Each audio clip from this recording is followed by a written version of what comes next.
Bharatiya Janata party की सरकारें होने के कारण प्रधानमंत्री मोदी जी के नेतृत्व में पूरा देश विकास की एक नई ऊंचाइयों को प्राप्त कर रहा है। वैश्विक मंच पर भारत की प्रतिष्ठा बढ़ी है।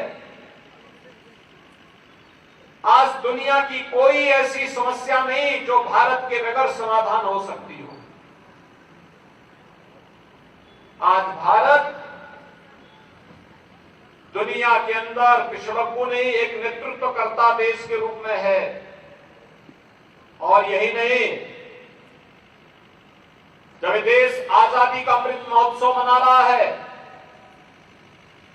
जिस ब्रिटेन ने 200 वर्षों तक भारत पे शासन किया था, प्रधानमंत्री मोदी जी के नेतृत्व में उस ब्रिटेन को पछाड़ करके भारत दुनिया की 5वीं अर्थव्यवस्था बन चुका है। ये भारत की नई ताकत की कहानी कहता है। भाइयों बहनों, एक तरफ वैश्विक मंच पर बढ़ती हुई भारत की ताकत और भारत की प्रतिष्ठा, और दूसरी तरफ सुदृढ़ होती हुई सीमाओं की सुरक्षा के लिए भारत के जवानों और सरकार के द्वारा किए गए प्रयास के परिणाम आज हम सबके सामने आ रहे हैं। पहले दुश्मन देश भारत की सीमा के अंदर घुस करके भारी नुकसान नागरिकों को पहुंचाते थे, सुरक्षा में सेंध लगाते थे। आज किसी की हिम्मत नहीं कि भारत की सीमाओं का अतिक्रमण कर सके, क्योंकि उसे मालूम है कि अगर उसने सीमाओं का अतिक्रमण किया तो हिमाचल प्रदेश के वीर बांकुरे दुश्मन की छाती में दाल मुंगने का काम करेंगे और उसकी सीमाओं के अंदर घुस करके ही कोई सर्जिकल स्ट्राइक और कोई एयर स्ट्राइक करके दुश्मन के छक्के छुड़ाने का काम भी करेंगे। भाइयों बहनों, ये नया भारत है जो बिना रुके, बिना डिगे, बिना झुके अपनी विकास की यात्रा को अभी आगे बढ़ाता है। अपने नागरिकों के लोक कल्याणकारी कार्यक्रमों को आगे बढ़ाता है। उनके उत्थान के लिए नई नई योजनाएं भी लेके आता है। लेकिन दुश्मन को दो हाथ करने की क्षमता रख करके उसके घर में जाकर के मारने की ताकत भी रखता है। और भाइयों बहनों, इस नए भारत में यशस्वी प्रधानमंत्री नरेंद्र मोदी जी के नेतृत्व में भारत तेजी के साथ दुनिया की एक बड़ी अर्थव्यवस्था के रूप में उभर रहा है।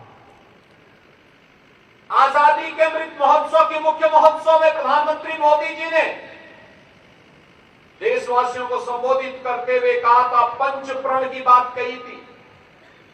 ये पंच प्रण भाइयों बहनों विकसित भारत के निर्माण को लेकर के, विरासत के सम्मान को लेकर के है, गुलामी के अंश को सर्वथा समाप्त करने को लेकर के है, राष्ट्रीय एकता और एकीकरण को लेकर के है, और हर नागरिक देश और समाज के प्रति अपने कर्तव्यों का बोध भी उसको हो सके, इन सब बातों को लेकर के है। ये 5 प्रण हैं देश को, भारत को दुनिया की सबसे बड़ी ताकत बनाने के लिए।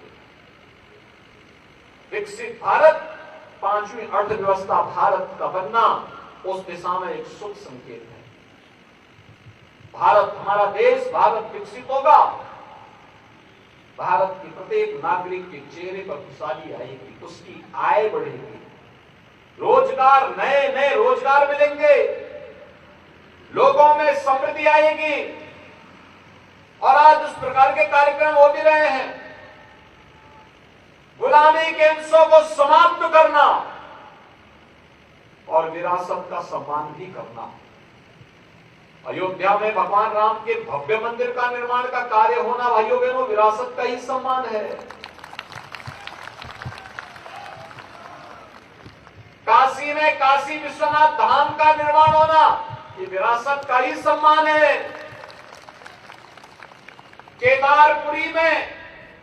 केदारपुरी के पुनरुद्धार का कार्य का संपन्न होना ये विरासत का ही सम्मान है।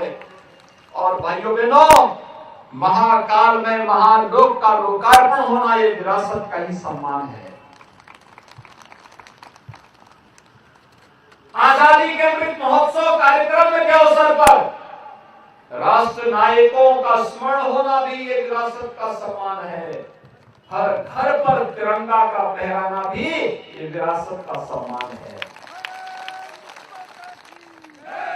भाइयों बहनों, कांग्रेसियों ने 1947 में हर घर पर तिरंगा फहराया था कि नहीं फहराया था, हमने से संभवतः किसी ने नहीं देखा। लेकिन प्रधानमंत्री मोदी जी ने आजादी के 75 वर्ष पूरे होने पर भारत के 135 करोड़ आबादी के घरों में भारत के आन बान शान का प्रतीक तिरंगा फहराने का काम करवाया है। भाइयों बहनों, एक तरफ यह कार्य, दूसरी तरफ आप याद करिए जो पुराने भाजपा के कार्यकर्ता हैं, एक नारा लगता था, एक देश में दो प्रधान, दो विधान और दो निशान नहीं चलेंगे, नहीं चलेंगे के नारे लगते थे।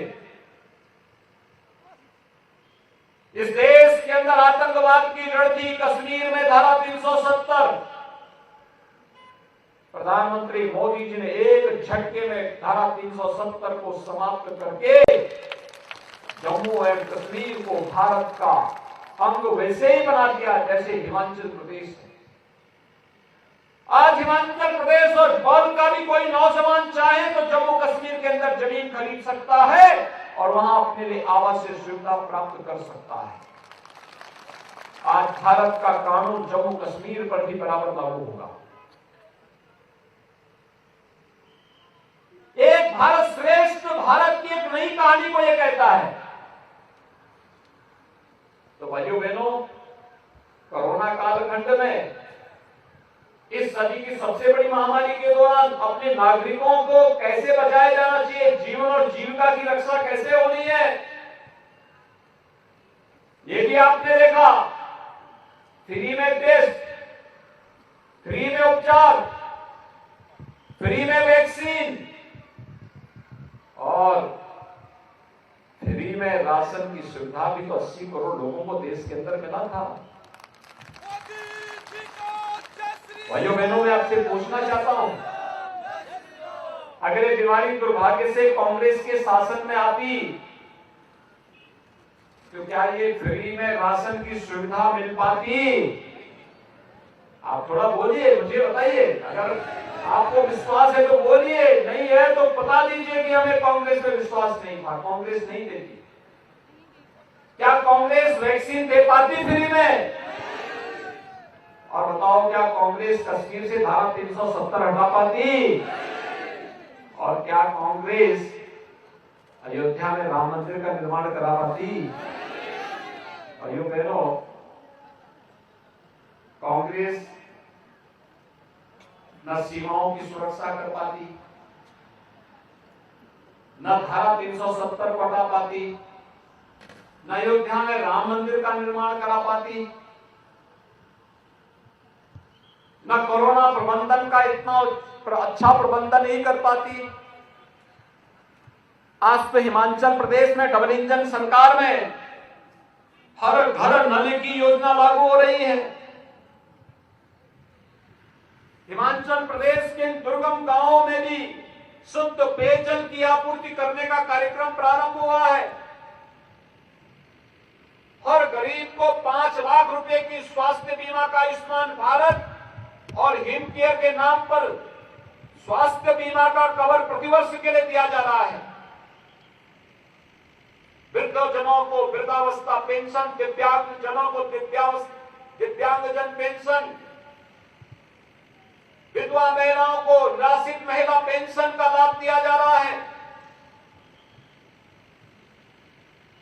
अनेक कल्याणकारी योजनाएं चल रही हैं युवाओं के लिए। अग्निपथ के साथ साथ मिशन रोजगार के अंतर्गत 10 लाख नौजवानों के लिए नौकरी की सुविधा का लाभ प्रदान करने का एक बड़े कार्यक्रम को आगे बढ़ाया गया है। भाइयों बहनों, किसान सम्मान निधि, प्रधानमंत्री किसान सम्मान निधि, पटरी व्यवसायों के लिए पीएम स्वनिधि, ये सभी कार्य आज देश के अंदर बखूबी चल रहे हैं। हिमाचल प्रदेश उसका लाभ ले रहा है। ये डबल इंजन की सरकार की ताकत दुगनी गति से आपको मिल रही है। और इसीलिए मैं आप सबसे आह्वान करने के लिए आया हूं कि भाइयों बहनों, यह कार्य केवल और केवल भारतीय जनता पार्टी की डबल इंजन सरकार कर पाएगी। और डबल इंजन सरकार को पुनः हिमाचल प्रदेश में लाने के लिए कोई सोचता था कि एम्स बनेगा हिमाचल में? कोई सोचता था आईआईटी बनेगी हिमाचल में? कोई सोचता था आईएम बनेगा हिमाचल में? और कोई सोचता था हर जनपद में एक मेडिकल कॉलेज का निर्माण होगा? आज ये सपना भी साकार हो रहा है। और इसलिए भाइयों बहनों, मैं आप सबका आह्वान करने के लिए आया हूं। आज चुनाव प्रचार का अंतिम दिन है। चुनाव प्रचार के बाद घर घर कन्वेंसिंग कर पाएंगे। एक प्रत्याशी के लिए कठिन होगा कि 24 और 36 घंटे के अंदर हर घर तक पहुंच जाए। आप सभी को इंदर सिंह गांधी बनना पड़ेगा। सहमत हैं? सभी लोग सहमत हैं? इंदर सिंह गांधी बन करके घर घर जाकर के कमल चुनाव चिन्ह के लिए वोट की अपील करेंगे। सभी लोग सहमत हैं? परसों 12 नवंबर को जब मतदान होंगे तो इस मंत्र को अंगीकार करेंगे कि पहले मतदान फिर जलपान। मानेंगे? तो फिर मेरे साथ बोलेंगे, दोनों हाथ लगा करके बोलेंगे, भारत माता की।